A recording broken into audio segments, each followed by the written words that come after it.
नमस्कार दोस्तों, मैं हूं अंजलि। मेरे चैनल पर आप सभी का बहुत बहुत स्वागत है दोस्तों। तो अगर आपको मेरी यह वीडियो पसंद आए तो मेरे ऐसा और भी वीडियो देखने के लिए मेरे चैनल को सब्सक्राइब करें, साथ ही बेल आइकन पर प्रेस करें ताकि आपको मेरे न्यू वीडियो की जानकारी मिलती रहे।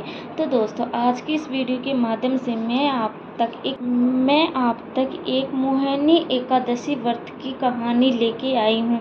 तो दोस्तों, ये है छोटी सी कहानी, हमें जीवन में बहुत कुछ सिखाती है। इसे अंत तक जरूर देखिएगा।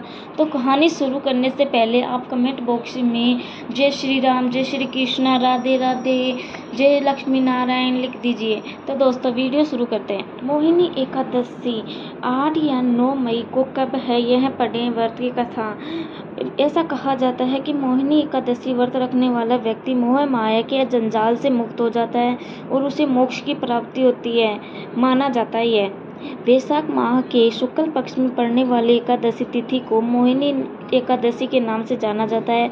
ऐसे कहा जाता है कि मोहिनी एकादशी व्रत रखने वाला व्यक्ति मोह माया के जंजाल से मुक्त हो जाता है और उसे मोक्ष की प्राप्ति होती है। माना जाता है कि इस एकादशी व्रत करने वालों के कई जन्मों के पाप भी नष्ट हो जाते हैं। इस साल मोहिनी एकादशी व्रत 8 मई को रखा जाएगा। इस व्रत भगवान विष्णु की विशेष पूजा अर्चना की जाती है।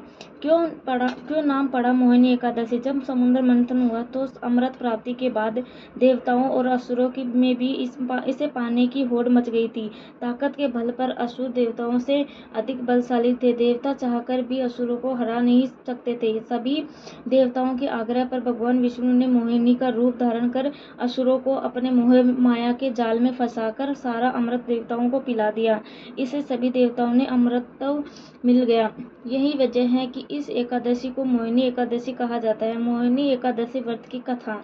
इसकी कथा इस प्रकार से है। भद्रावती नगर सरस्वती नदी के किनारे बसा था, जिस पर चंद्रवंशी राजा दूतिवान राज्य करता था। उसे राज्य में कई विष्णु भक्त रहते थे, लेकिन उनमें धनपाल नाम का एक वैश्य भगवान विष्णु का परम भक्त था। वह परोपकार के कई कार्य करता था और लोगों की मदद करता था। उसने नगर में लोगों की सेवा के लिए पानी का प्रबंध किया था। राहगीरों के लिए कई पेड़ लगाए थे। उसके 5 बेटे थे, जिसका नाम सुमना, सदुद्दी और मेघावी, सुकृति और दृष्टबुद्धि था। इनमें से दृष्टबुद्धि पापी, अनाचारी और अधर्मी था। वह पाप कर्मों में लगा रहता था। धनपाल उससे बहुत परेशान था और एक दिन तंग आकर धनपाल ने दृष्टबुद्धि को घर से निकाल दिया।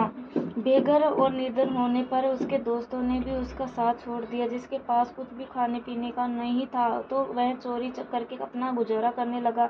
एक बार उसे राजा ने पकड़ लिया, लेकिन धर्मात्मा पिता की संतान होने के कारण छोड़ दिया गया। दूसरी बार पकड़ा गया तो राजा ने उसे जेल में डाल दिया। दूसरी बार चोरी करते हुए पकड़ा गया तो उसे नगर से बाहर कर दिया गया। एक दिन वह भूख प्यास से परेशान होकर इधर उधर घूम रहा था। तभी उसे कौंडिन्य ऋषि के आश्रम दिखा और वह वहां चला गया। वह वैशाख का महीना था।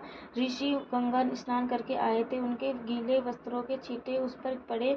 ऐसे में गंगा जल की छींटे उसकी दृष्ट बुद्धि को कुछ बुद्धि आई। उसने ऋषि कौंडिन्य को प्रणाम किया और कहने लगा कि उसके बहुत पाप कर्म किए हैं, उससे मुक्ति का मार्ग बताइए।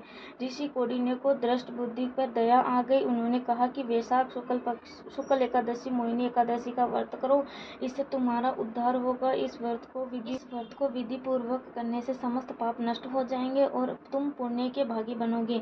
उन्होंने मोहिनी एकादशी व्रत की पूरी विधि बताई। मोहिनी एकादशी के दिन उसने ऋषि के बताए अनुसार विधि विधान से व्रत किया और विष्णु पूजन किया। व्रत के पुण्य प्रभाव से वह पाप रहित हो गया। जीवन के अंत में वह गरुड़ पर सवार होकर विष्णु धाम चला गया।